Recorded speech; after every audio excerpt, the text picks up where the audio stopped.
Minister of Police Bheki Cele reiterated that the fight against GBVF crimes remains a priority for the South African Police Service. In the latest crime stats, police reported an overall 1.7% decline in sexual offences crimes, including rape, sexual assault and contact sexual offences, all registered an overall 1.7% decline, as I just mentioned, during the period, but rape declined by 1.7%, and 6 provinces, including Gauteng, Eastern Cape, KwaZulu-Natal, Limpopo, Northern Cape and the Western Cape, all registered a decline in this crime category. So despite this decline, Father of a Nation highlights that these figures stem from an unacceptably high baseline. The non-profit company working to prevent gender-based violence through the eradication of toxic masculinity has issued a resounding call for action against GBVF. So to take this discussion further, we're going to be joined by founder and CEO of Father of a Nation, Craig Wilkinson. Craig, good afternoon. Thanks for your time with the SABC. Thank you. Great to be here. Craig, in view of the crime stats, the quarterly crime stats that have been released by our minister, talk to some of the concerns at this point. What are also your thoughts about the recent developments? Well, I mean, 1.7% decline is nothing to write home about, particularly off such a massively high base. You know, last year I think there were 43,000 rape cases reported. And in South Africa, they say, well, the conventional wisdom is that only 1 in 9 are reported. So if you take 43 times 9, you're looking at almost 400,000 women raped.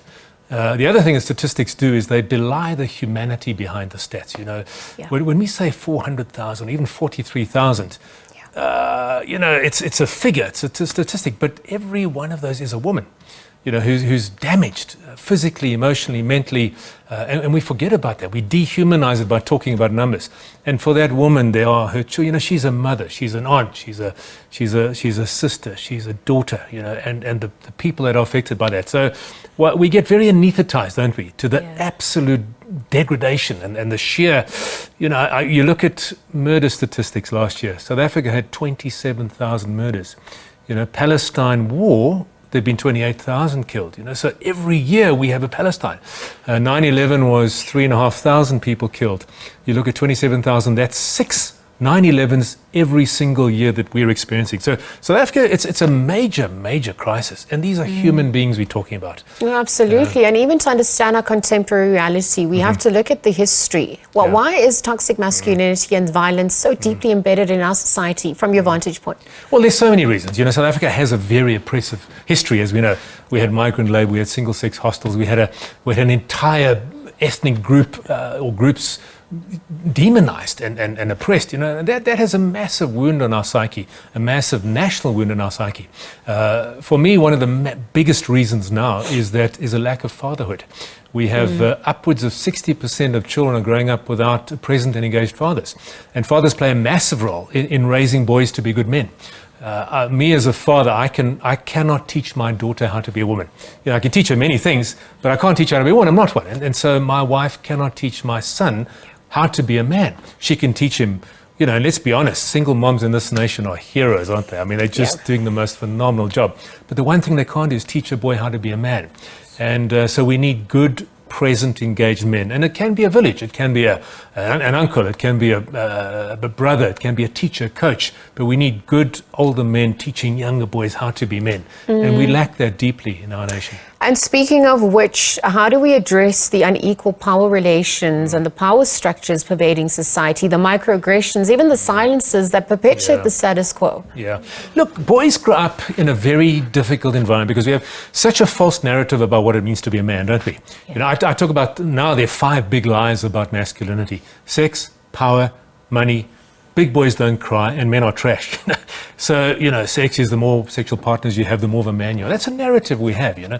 A girl's a slut, a boy is a stud. You know, I mean, this is a false narrative we have. The reality is a boy or a man is faithful and committed to one partner. That's true masculinity. You don't need power to be a man. You don't need money to be a man. By the way, big boys don't cry. Yes, big boys do cry. You know, there's a time when they don't. They step up, man up, take it on the chin and do what they need to do. But there's a time when they're soft and vulnerable and caring. And so we need to change the narrative around what it means to be a man. And that false narrative that society brings plays a huge role in creating toxic masculinity among men. You know, you ask about toxic masculinity. For me, there are 2 major reasons. Fatherlessness is the biggest one, because men are not there to teach boys how to be. But the questions that a father needs to answer a boy is, number one, he needs to validate the boy. See, the question on a boy's heart is, Dad, do I have what it takes? Am I enough? And if that question is not answered, he grows up with this constant quest and need to prove himself. And he either escapes, abdicates responsibility, and we're seeing that so much, or he overcompensates by being hyper-masculine and dominating and controlling. And the second thing is just a true understanding of what true masculinity is. Masculinity serves, it loves, it honors, it protects, it provides. The more strength I have, the more responsibility I have. And when you talk about power differentials, it's a very interesting topic, because power differentials in themselves are not a bad thing. A man and a woman get together, the man is generally physically stronger than the woman. That's a power differential. What matters is, what does that man do with it? If he uses it incorrectly, that's a distortion. If he uses it to protect, that's how he's supposed to use it. Politicians have more power than you and I as citizens in terms of how this country is governed. It's a power differential, but it's a good one if they use it correctly. Where power differentials become toxic is when they're false. They are a particular group of people's given more power than what they've earned or they've deserved. So we've got to be very careful when we talk about power differentials, but with power comes responsibility. Yes. Bottom line. Yes, and so you're speaking about socialization, gender roles, the role of culture as well, but I also want to look at the role of family as a basic unit of society, that structure. What comes to the fore on that front? And then if we're going to reimagine what a positive framework looks like, well, how do you explore or govern or put that forth?